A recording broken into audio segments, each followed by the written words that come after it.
Hello friends, চলে এসেছি আজকে কনে বিদায়ের পর্ব নিয়ে, যেটা সবাইকার কাছে খুবই দুঃখ বিদারক। তো সকালবেলা থেকেই দেখো ওকে সাজানো গোছানো শুরু হয়ে গেছে, যদিও সাজা গোছার একদমই ইচ্ছা নেই, সবেই বিয়ে শেষ হয়েছে, কিন্তু এটা তো রিচুয়ালস করতেই হবে। বিয়ে শেষ হয়েছে ভোরবেলায় 4টের দিকে, তারপরে জাস্ট একটুখানি শুয়েই ওরা উঠে পড়েছে। এখন ঘড়িতে বাজছে 8:30 থেকে 9টা হয়তো হয়ে গেছে। সকাল থেকে উঠি সাজাগোজা চলছে। তো তারপরে দেখো রেডি হয়ে নিয়ে নিচে চলে এসেছি, আর একে একে সব আশীর্বাদ পর্ব শুরু হবে। কিন্তু আশীর্বাদ শুরু হওয়ার আগে থেকেই প্রচণ্ড পরিমাণে কান্নাকাটি চলছে। তো এখন এই আশীর্বাদে বসেছে, আর প্রথমেই আশীর্বাদ করছে বড় পিসি। ঠাকুমা তো বারে অজ্ঞান হয়ে পড়ে যাচ্ছে, দেখতে পেয়েছো। আর বাকি অনেক মানুষজন আছে, কিন্তু ও এতই কান্নাকাটি করছে আর বারে খালি অজ্ঞান হয়ে পড়ে যাচ্ছে। তো সেটা দেখে সবাই বলছিল যে যত তাড়াতাড়ি সম্ভব তত তাড়াতাড়ি আশীর্বাদ পর্বটা মিটে গেলেই ভালো হয়, কারণ সবাইকার হয়ে যাবার পরে সব থেকে শেষে তো বাবা মা আশীর্বাদ করে। তো যত তাড়াতাড়ি সম্ভব হয়ে গেলে ওদের কান্নাকাটির পর্বটাও মিটবে। আর যেহেতু বিয়েটাও অনেকটা দূরে হয়েছে আর কি, তো গাড়িতে যেতেও পুরো 2 ঘন্টার ওপর লেগে যাবে। এরপর বেরোনোর পরে পৌঁছাবে, সেখানে গিয়েও আবার অনেক রিচুয়ালস থাকে। আর এতই কান্নাকাটি করতে করতে তো বারে অজ্ঞান হয়ে যাচ্ছিল, বারে মুখে চোখে জল দেয়া হচ্ছিল। আর ও কান্নাকাটি করলে বাকিরাও কি আর চুপ করে থাকতে পারে? বাকিরাও সবাই কান্নাকাটি করছিল। এইসবের জন্য আর কি চেষ্টা করা হচ্ছিল যে যত তাড়াতাড়ি সম্ভব যদি এটাকে শেষ করা যায় তাহলে খুব ভালো হয়। আর এতই মানে ছোট বাচ্চা তো এমনভাবে কাঁদছিল জোরে, মানে যে কেউই আর কি এই সময়টা এমনই যে সকলেরই চোখে জল এমনিই চলে আসে।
একদম চুপ করবি,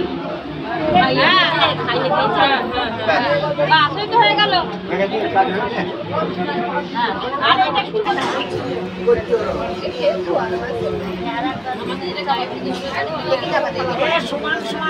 ভালো করে দেখে চাপা দে।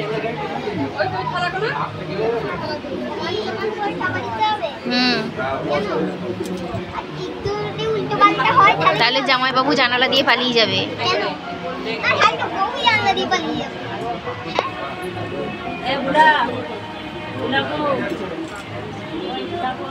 ও মা এসে করে দাও এদিকে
তিলকাঞ্জলির পর্ব শেষ, মা এখন বাড়ি যাচ্ছে।